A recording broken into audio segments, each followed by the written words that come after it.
Good morning, good afternoon, and good evening. My name is Crispin Dib Sericania, BS Criminology, second year. So, the topic that I will be discussing right now is the topic Filipino influence traits and characteristics. So, let's start. So, the Philippines is a meeting point for cultures from all over Asia and the Pacific because it has been a crossroad between East and West, and the merging of cultures reflects the country's culture and its people.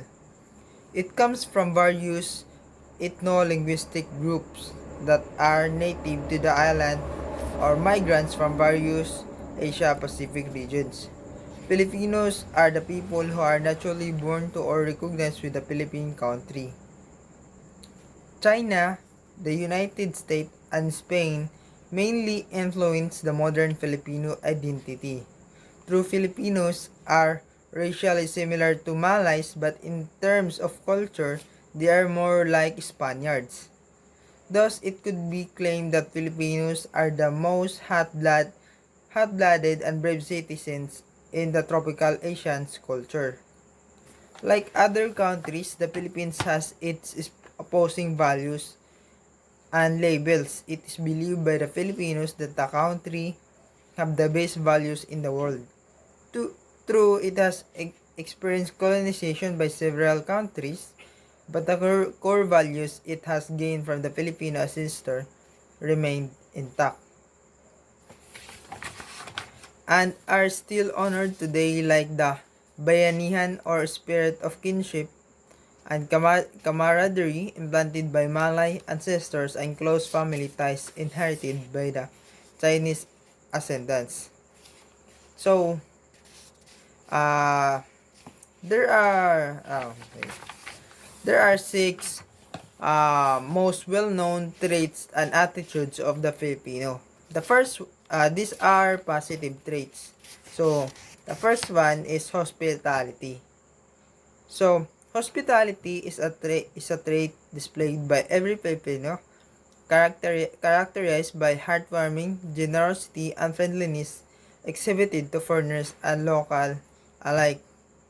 So, they say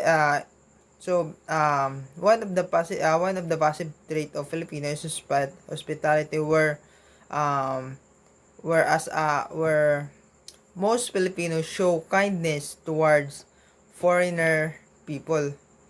They treat them well even though they don't share the same nationalism. So, Filipinos are well known for being hospitable. This is one of the most popular qualities of Filipino. Most foreigners who have gone to the Philippines fell in love with the warm hospitality they have experienced while staying in the country. This is a kind of value system which has existed in the country thousands of years ago. Good thing is that hospitality of the Filipino is not the only shown to the foreigners but to its fellow Filipino as well. So, hospitality of Filipino is shown in the following sample situation. So, for example, when a person visits a friend's house, the host greets him or her with a very warm welcome. The host will immediately let the visitor sit down and will prepare a meal or snack plus drinks for the visitor. The host will insist that the friend not leave the house with an empty stomach. A host will always make sure you had a great time visiting them. So, if for so so if you already if you already visited a friend house, you will always what you will always not leave empty stomach,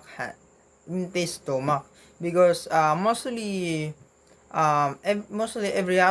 every household, uh mostly every Filipino household will always offer food for their guests, uh, in order uh, in order to entertain them and fill their stomach. So that is one of the hospitality of the Filipino.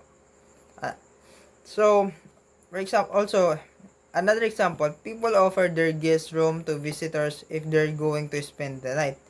So, you should be so what it means is that when you're visiting your friend house and there are no empty room left, um most Filipino will offer to their room to their guests in order to spend their night in their house. So, example also is meals offered to guests are very special. A host always finds a way to prepare great tasting food that her visitor wants to eat. So, for me, this already happened. So, um, so when my mother's friend visit our house, even though we don't have any proper food, um, in that time, my mother's my mother buy some pork to let her friend to eat something that is good. So number two, one of the positive traits of the Filipino is respect. This is an often observed not just by younger people but also by people of all ages in the Philippines. Respect for one's elders is a tradition.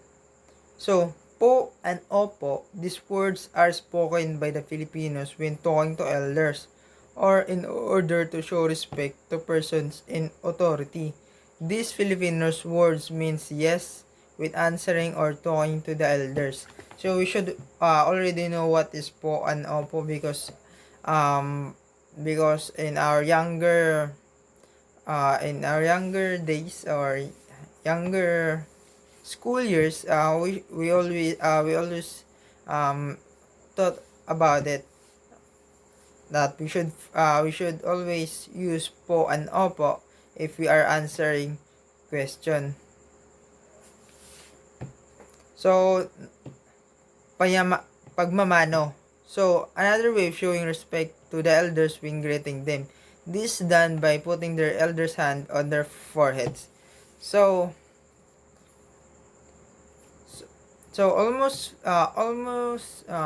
every Filipino do this if they are these are their relatives or friend of their parents. They always use pagmamano in order to respect them and treat them that they are being respected. Filipinos are also show respect at work by making a bow to their employers. So, another number 3 of positive traits of Filipino. Strong family ties and religions. Filipinos values their family so much that they tend to keep families intact through the generations. Families go to church and pray together because their religion is more important and creates a strong bond, marking God as the center of their lives. Filipinos believe in only one God, and majority of the population are Catholics. It is value system of the Filipino to pray before eating, going to bed before the start of the meeting, conference, or program gathering, etc. So we should already probably know that most of the time when we're doing something, what we call this, or we're starting something or ending something, we always pray before it starts or before before it ends. We always pray because most Filipino are Catholic, and because of the influence of their parents, um they are we are closely related to going to church. So, number 4 of positive traits of Filipino, generosity and helpfulness. Aside from being hospitable, Filipinos are also well known from being generous. They share what they have to people around them even when they only have little. So, so if you have a friend that even though it just he or she just buy food for him or his to eat, um he or she will always offer if you want so he or she will always offer if you want to what do you call to eat it with her or share it with her. That is one of the traits of positive traits of Filipino. So number 5 is the strong work ethics. So another good thing most Filipino have is being hardworking people. They are always willing to work almost to the whole day to provide the needs of their families. Filipinos farmers through earning so little but they work harder with not much compensation. Aside from their regular work, Filipinos always find creative ways to look for other source of income like creating a small business from their home where they sell foods and other items for the convenience of their neighbors. So, we already talked about it that most Filipinos um, are what do you call this will do everything for their families that they are so close on their families that they tend to build a house um aside from to build a house from their side or around their area. So so uh so when Filipino work, they always tend to work harder in order for them to not get fired and provide more in their provide more for their families. That's all. So, number 6 is loving and caring. So because of their generosity, hospitality, and religiosity, Filipinos are found to be the sweetest and most loving people in the world. It is expressed by both foreigners and Filipino. Women that most Filipino men are so sweet and romantic when it comes to love. They will send their beloved flowers, bring her to a very romantic place, takes her sweet quotes, and tell often how special she is to them. So, so one of the positive traits of Filipinos that we are so sweet and romantic when it comes to our partner, and we do everything for them in order to make them special and and special and unique from everyone else. So as Filipinos have positive traits, they also have negative traits. So one of the negative traits of Filipinos is fatalism. This it means that bahala na or come what may attitude. When Filipinos are facing difficulties and shortcomings, they have this attitude of leaving it up to God to sort things out, an attitude of what goes around comes around. Filipinos have a tendency to surrender the future to luck. They have that strong confidence that everything will work out in his entrance without doing anything. Filipinos often accept bad news or circumstances without trying to stop or change them. This can sometimes be helpful in adversity, but it can also keep us from finding ways out of situation. Also, constantly expecting the worst can get pretty depressing.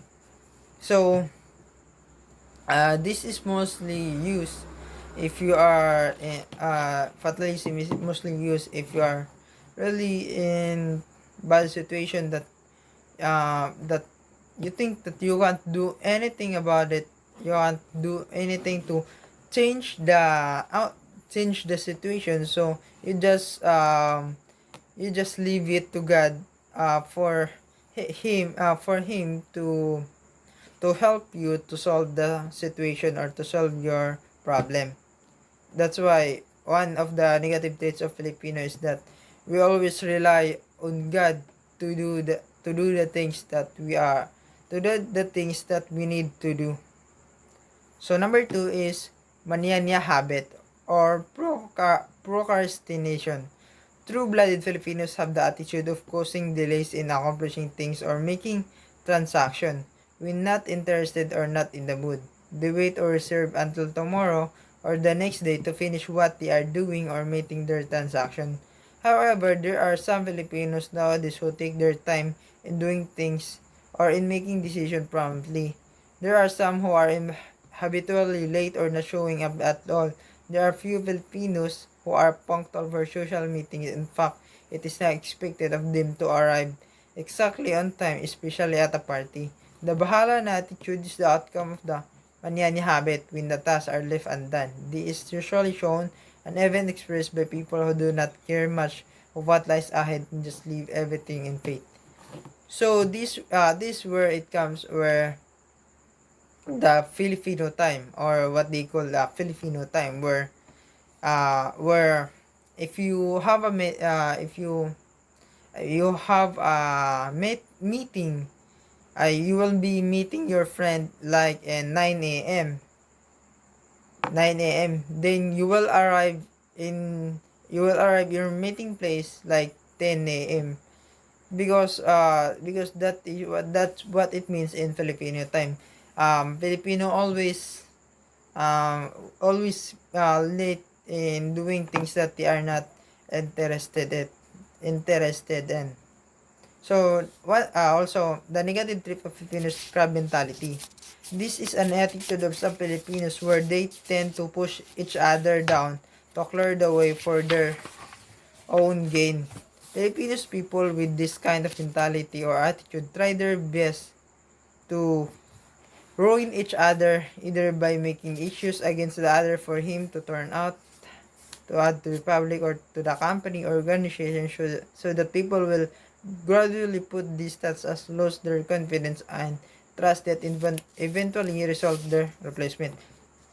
So this is what they call crab mentality. Mostly Filipino do this like in like right now our President Duterte, even though he is doing her best to has doing her best and he already did his best to do that to do what he promised to the people, and the project that he wanted to build he already built it, and some is progressing already progressing and almost complete, and some is completed. They always see the bad things that the president have, even though should be praised because of the things that he did for the Philippines and the people of it. That is one of the bad traits of Filipino crab mentality. So number four is hypocrisy. This is a trait of the Filipinos where criticism to other failures to live with the normal moral standards of the society are inevitable. In the Philippines, morality is highly valued. Most of us try to live up to the standards set by the traditional society. However, as no one is perfect, many of us are not actually able to sustain these standards. The fear of being an outcast has formed a lot of people to live a double standard life. To hide our failure in following a norm, we tend to be condemning those who are caught red-handed. A perfect example could be the criticism faced by those who become pregnant outside marriage. The sad fact behind this scenario is that some of these critics would have actually engaged in premarital sex to only that no proof is visible. So hypocrisy is that for example, you have a neighbor that have you know that have sex with other men, and you always gossip about him about bad things that she done with other guy, that even though he is not in his or her relationship. And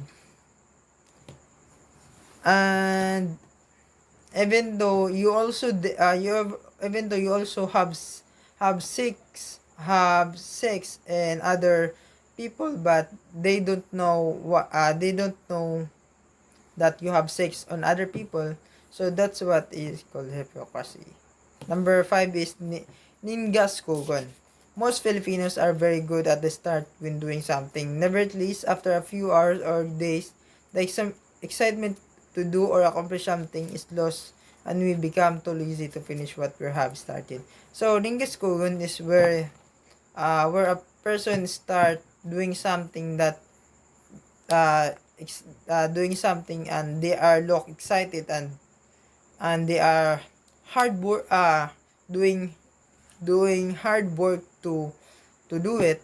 Then from then as time passed, they started losing interest on it, and they became lazy to do it, and and not finish the job that they are doing. That is ningaskugon, one of the negative traits of Filipino. Number 6 is tardiness, or Filipino time. As I said, Filipino time. Only in the Philippines that we have the so-called Filipino time, but not exactly referring to the Philippine standards time. But then again, we use it to refer to the tardiness of the person that we are waiting, or who keeps on coming late. So that's why I said that. I said before that Filipino time, where the Filipino is always late in their respective meeting place. So number 7 of negative traits of Filipinos is gossiping. Filipinos are fond of talking about others' business. It is not true that only women are into gossiping. Even men can also be very nosy on other people's lives. Secrets are brought out, failures and flaws are emphasized, and relationships are destroyed. Worse, as gossips are passed around, they tend to be twisted until the final story becomes too far from original, thus causing more damage.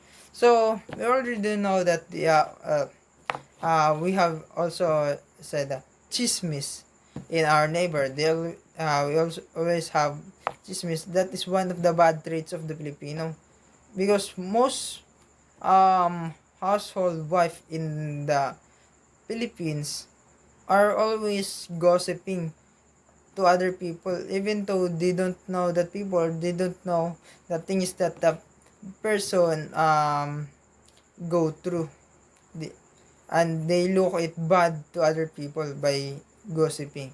So number 8 is blaming. Filipinos can sometimes be too self-righteous when mistakes happen. We do not want to take the blame. We lack humility to accept our failures, and instead we point at others. This shows how irresponsible we are on our action. This attitude destroys teamwork, and reliability becomes an issue. So this is one of the negative traits of Filipino, where where you already know that you already know that you do you do mistake, and doesn't take the blame for it. That is doesn't take the blame on it, even though you are the one who make mistake and not the others, and you blame others that they are the one who make mistake, even though you are the one who did it. So that is one of the negative traits of Filipino. Number 9 is selfishness. So, or being insensitive of others. Most Filipino are insensitive to the needs and situation of others. This could be an outcome of having too many problems that Filipinos are facing, and the tendency is to focus on their own needs first before others. So, I don't know if this is really a negative point of negative traits of Filipino, because if you're a person that already have a problem, you should first solve your problem first before before helping others, because that will already because if you help other first, then you already then you don't solve your problem, then that will just make like bad things, you can solve other because you can solve other because you can solve other people's problem, but you can solve yours. So number 10 is disobedience to simple rules and instructions. Some Filipinos, despite of the understanding of the purpose of the laws and ordinance, and have inability to observe and follow them. Consequently, crime, victimization, accident rate in Philippines are constantly rising. Poverty is getting more rampant, and lifestyle development is released. This is where Filipinos, what do you call this, have a hard head. You can say hard head, or that even though there are rules, they always break the rules, even though they know that that is bad. That is bad, despite the despite knowing it. So that is one of the negative traits of Filipinos. So number 11 is attention taker. Filipinos are fun and people loving race. Those attracting attention is unnatural for them. Nevertheless, it is different thing to be an ipal or kapalmoks, simply being an attention grabber. So attention grabber, as the word say, attention grabber. So what this means is that mostly people will if a person is taking all the attention of someone, even though that person is speaking to everyone, and you want his or her attention just for you, that is attention taker, one of the negative traits of Filipino. So number 12 is being an onion skin or too sensitive.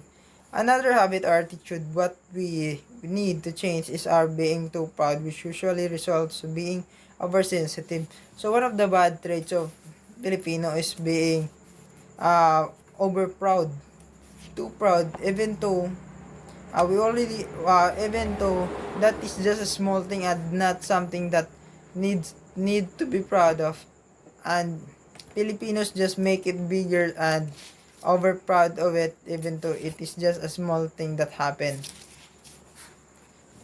So that is one of the negative traits of Filipinos. So number 13 is living beyond their means or social climbing.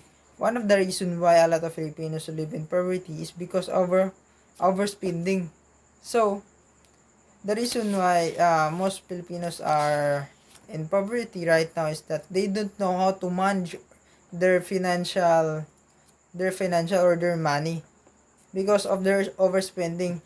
So for example of this, that most almost I see this every day in a market, that right now you have a lot of money, and you want to spend it, you want to spend it, and you're not even thinking about the future, that maybe tomorrow you won't be eating you won't be eating because you already spend your money on things that even though you don't use. Number 14 is passivity, lack of leadership. Filipinos' lack of initiative for change is also one reason why a country does not progress. So this is what passivity. So where Filipinos does not take the first step to change something out of the tradition that our ancestor imposed. This is the reason why Filipinos are a what do you call this, a third rate world country, because of the things that we do not take seriously, and just make it bahala na, just what is called Number 15 is another negative trait. Some Filipinos women give birth at an early age, 16. Some just don't mind their own business. Some have many bad habits like drinking. So, this is mostly overpopulation in the Philippines because mostly in Philippines right now, teenager are being pregnant even though you're just teenager. So, most Filipino teenagers right now are being pregnant. So, that's all. Thank you, sir. This is my 30 minutes.